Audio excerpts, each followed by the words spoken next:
Hello, we're back with another Quake Brutalist Jam III map. This time we're going to play one of the slightly longer maps. This is Monolith by Colossus. This is a linear adventure through this really, monolithic sci-fi complex. There's very large spaces, a brisk pace. Opposition is heavy with groups of higher tier monsters, but you're given some heavy weaponry and quite a lot of ammo to match that. The encounters along the way are pretty well thought out and memorable too, so this is a really fun one. Let's get into it. So, on a monorail here, entering our facility. Quite an exciting way to come in. It's also the way that you leave if you don't find the secret exit. There are 15 secrets in this map. There are also 15 buttons. If you find all 15 buttons, you unlock the secret exit. You find 10 of those buttons, you unlock the secret fight. And we'll be finding, of course, all of them. Our first secret here in the darkness. Grab ourselves some wonderful Invoker ammo. Grab ourselves a mega health. And I love the sense of scale here. It is very nice.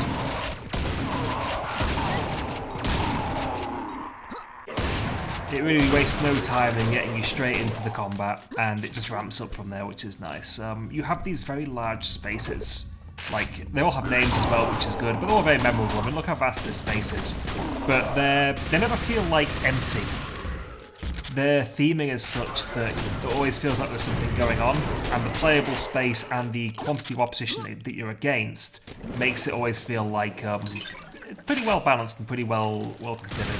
It's very easy to make a large space in this game that feels like there's nothing really happening and there's a lot of running around, but this map does not fall into that trap in my opinion.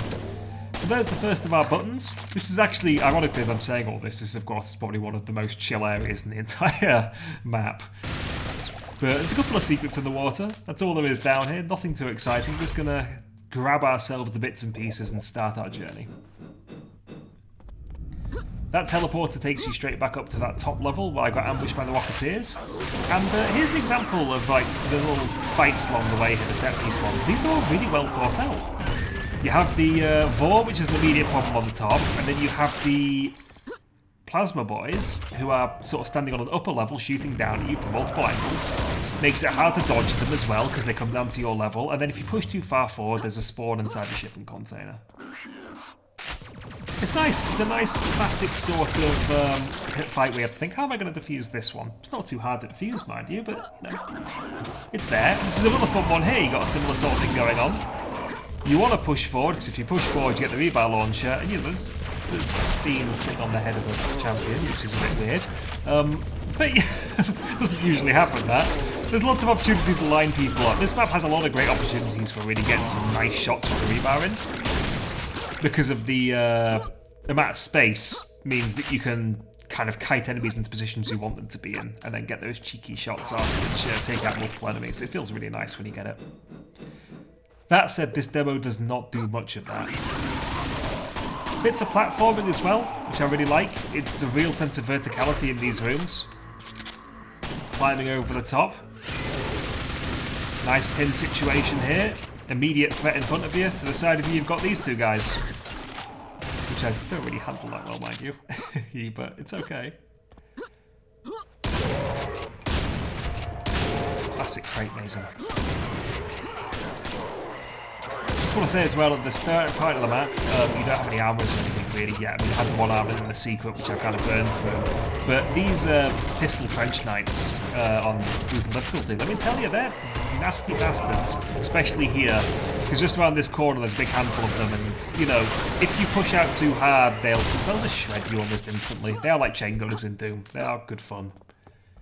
They're terrifying enemies. Classic drop-down secret. And then in the water you got an illusory grate. Get ourselves a mega. We're happy again, we're happy again. Second of our switches here coming up. Only 13 more to go. Not too hard.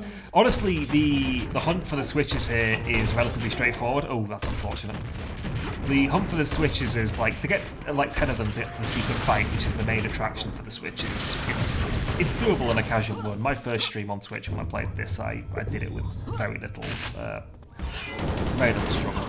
This is a really cool little fight here as well. There's loads and loads and loads of champions. Some are turreted, some aren't, so, you know, they're very dangerous with those daggers, especially if they do the alternate fire dagger throw. And then you have the ones on this upper ledge that you can just, you can line them up so beautifully. And with the multi-missile launcher, in theory, you can get all those guys in a single volley. I failed miserably there, but good use of the plasma knights at a distance there. And of course a shambler inside the crate. I mainly use the Invoker simply as a shambler begone ray. There's a few situations where there are shamblers, and the Invoker's just best for making them go away. It's just the I don't want to deal with you, begone tool. Yeah, there's a bit in the final fight where you can take him on, but it feels like it's better for these situations where you get things lined up. I don't know. It just the Invoker's a hard weapon to find a good use for because of its wind-up time and the opportunity cost of pulling it out. Some maps you just think, yeah, this is great. Larger maps like this, where there's more space for enemies to move about in, it's harder to get the enemies lined up in a way where you think, ooh, that's a perfect opportunity. Another nice little pin here from one side. It's not too bad because it's only from one side. And you've got plenty of ammo, this is the thing. I'm playing this pretty calmly, but I mean, you could just be spamming the nail guns here at all time. The nail gun is, in Quake Brutalist Jam III, is really powerful, like way more powerful than you'd think. Never be afraid just to have it out and just be holding the button down, because if anything, it stun locks things very, very efficiently. Another shambler here, just going to make him go away. No interest in the shambler's antics. Get ourselves a switch, dodge that. That was a really good dodge that I definitely meant to do. It wasn't an accident. It wasn't just luck. It was foresight. Get ourselves a silver key. We're looped back to the starting area. My knowledge of this map isn't that great. When I recorded this demo, it was a case of, you know, I played it the first time I played it. I then ran through it once just to find where all the switches were and wrote them down on the piece of paper. And then I immediately went to doing attempts over the course of like half an hour, something like that. So all of this was sort of rooted out and planned within a single evening, which is capable for me to do. And that's why the situations arise there. Like I forget that shambler's coming. I knew that shambler was coming at some point. Bit of a toxic traversal section here. I do like the way it looks. It looks cool. I really like the hanging vines down here and the feeling of decay. It's really cool, and the rusty textures, it looks really, really nice. The detailing on this map is great considering its scale. And we have the multi-missile launcher now as well, by the way, and you can just see just how good the multi-missile launcher is. The amount of opportunities I have in this map just to delete things without just saying, I'm not dealing with you, be gone. It means that you have 600 monsters, but like it never feels like it's like excessive, or, you know, I'm putting fire into this bullet sponge or anything like that. No, everything just goes down super fast. This silo section is really neat as well. Lots of opportunities for cool rebar shots here. It's a really, really big space as well when you actually think about it.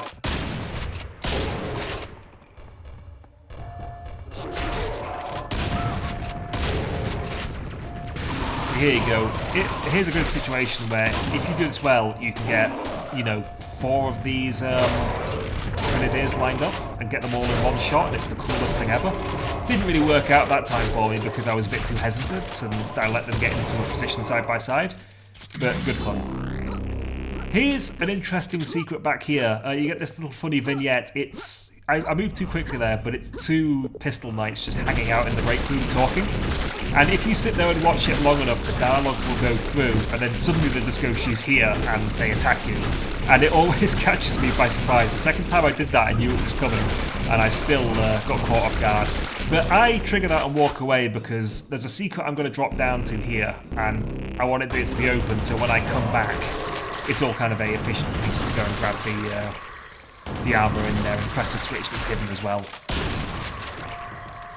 Because there's a secret which is, these are force field barriers which prevent you from walking all the way around the outer edges here. You can, I believe, just circle jump around them, but it's tricky. It's easier just to drop down to this one than just, you know, jump back across and climb up again. It only, you know, costs you about 10-15 seconds worth of time, mind you. But because I triggered that vignette early, where they reacted to nothing at all, it's now open, and I can just quickly go inside, grab myself that, press my switch. And we've only got 5 to go for the secret fight, you see? So this map goes at brisk pace, I've got to say. There's a lot of opposition, but you have the tools in Quake Brutalist Jam 3 just to shred the opposition really, really fast. And the power-up distribution as well, with the Berserk, with the quad that's coming up, it keeps a really nice sense of momentum. See, look at this! Wonderful momentum, great fun. Though, I do make a couple of mistakes here. Here's a mistake. Should have had the shotgun out, missed. But it would have been faster even just have the stake gun out at that point. Really satisfying to pistol zombies. Hit the switch. But I do manage to get enough out of the quad to be able to kill these guys, which was my one desire. It's very easy to waste the quad, and then you've got the 2 champions at the end. And they are scary ladies. The champions, they're very scary ladies. In a good way, in a good way. So, gold key door now. I love how he falls to his death, but in that period he still has the wherewithal, while screaming and falling, to turn around and take a pot shot at poor Rover. I feel sorry for her. These traps are strange because there's not enough opposition on the stairwell to really justify them. If there was some sort of pressure pushing me back down the stairs toward that, using swarmers or something, I would feel that maybe there's a good use for them. But they kind of feel vestigial, like they're the leftovers from something which never came about. They're just there, so you just have the shooter traps just there. Another classic swarm of servitors, just to shred with the multi-missile. Nothing finer.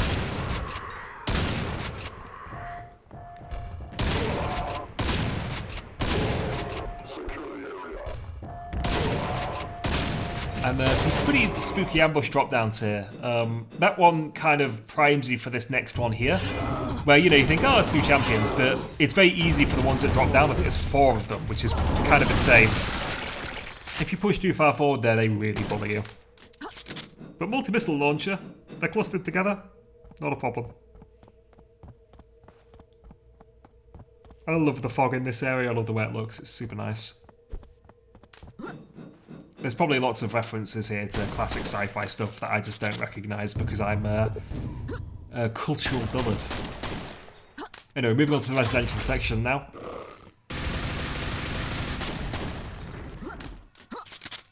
This is a spawn neighbourhood.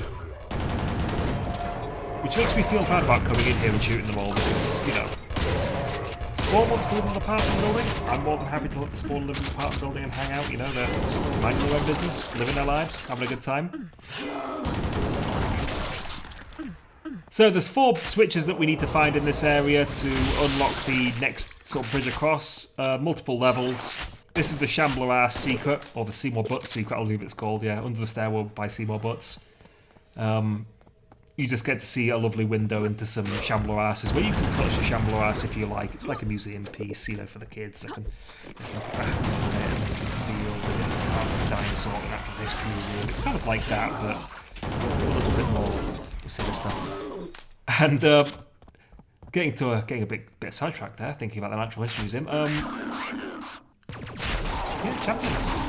Lots of enemies here in clusters. They're high-tier monsters, you can see, but we have tools that just crushes them. They always come in 2s or 3s, which I like. Multi-missile launcher really is just the king of dealing with these situations. And there's a switch up here I want to press first, because when you press this, it spawns an ambush with 3 of our good friends, the champions, and 2 more of them down here. They go down nice and easy. Kill ourselves some zombies. Head into this secret room. Find more buttons to press. There's a sleeping pistol knight there, which is pretty cute. I don't know if you can shoot them and wake them up. I don't think you can. Maybe I dreamed it. But either way, I'm going to let them sleep because, hey, they're sleeping. They're in their house. I broke in. That's not very cool. It's not very respectful. I don't like that. This is an ambush from both sides here. The fact I didn't get hit there is a minor miracle because I completely forgot what was going on. But I make it look like I very deliberately took a sidestep back. That Vor as well is super easy to miss. I did an attempt before this where I missed that one Vor and I ran onward. There's also an ogre down just to the right there. I don't know how they managed to survive that either. But there you go. So much ammo. It's just a satisfying time. And it's not too tough. We just allowed to enjoy the ambience, basically.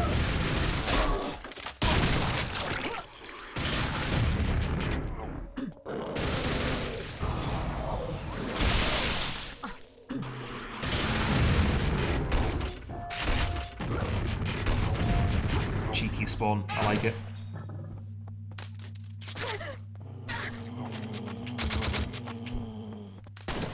I apologise, I'm not the most talkative today, I've had quite a long day. I just feel that the map is, it's just fun to watch the exploration. this Shalkin swarm, every time I played this map I fell for that, every time.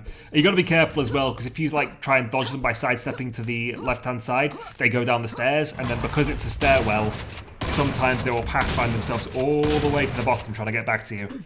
And that's very frustrating when you're trying to, you know, show off and play quite efficiently. So watch out for that.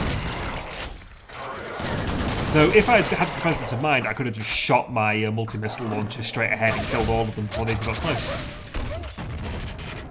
But it's more fun when you're not entirely sure what's going on. So we've out of the residential area here, entering this area. Those blades of the fan, they can knock you into the instant kill bad time nukage, but also they block projectiles as well, so like it's best to suitable to missile launcher. I tried doing it once with the rebar launcher trying to hit the guy, and every time it would hit the blades. It was quite funny timing. And here's the final fight, non-secret fight. One of two arena fights. Stuff spawns in the middle, so you get lots of opportunity to circle strafe. And on the outer edges, you get the amalgams constantly. You got both the vampirism, and the quad. Now, I make the mistake here of shooting myself multiple times with the quad rockets because I forgot exactly where these guys spawned in from. That's always the downside with a fight like this, especially when you're given explosives. When monsters are spawning and you don't know where they're going to spawn from because they have no spawn pad or something like that, it's very easy to accidentally just face plant with a rocket. Thankfully, the splash radius on the multi-missile launcher is pretty low. You can see the opportunities that I'm missing here as well. I'm trying to find good uses for the Invoker because I want to use all the ammo up at the end of this fight, but this would have been a perfect one. But given the size of the arena and the kind of just mistakes I'm making, I just missed the opportunity to get some really nice shots off. Yeah, just one, that'll do. I think I used my last shot here. Beautiful. That's the last fight. That's a very simple one. The caltrops, I suppose, on the outer edges, they frustrate your circle strafing as well, which is nice because you've got to it's just something to watch out for and move around while you're circling, which is fun. So, 2 secret doors are now open. This is the secret fight. This fight is actually hard. In the initial version, it didn't take away your Invoker, so you have the Thons on the outside, and they shoot projectiles at you. The projectiles, they predict where you're going to be slightly, so they can easily hit you in the back or in the side. Also, everything spawns in very chaotically here, so it's easy for a fiend to drop right into your face, basically. So, because of that, I just try and get rid of these guys as efficiently as possible, because they're the most dangerous thing, because their projectiles, when they hit you in the back, do 100 damage. It sucks. So go directly across from where you spawn in, then do a 180, go the other way, then take the sides.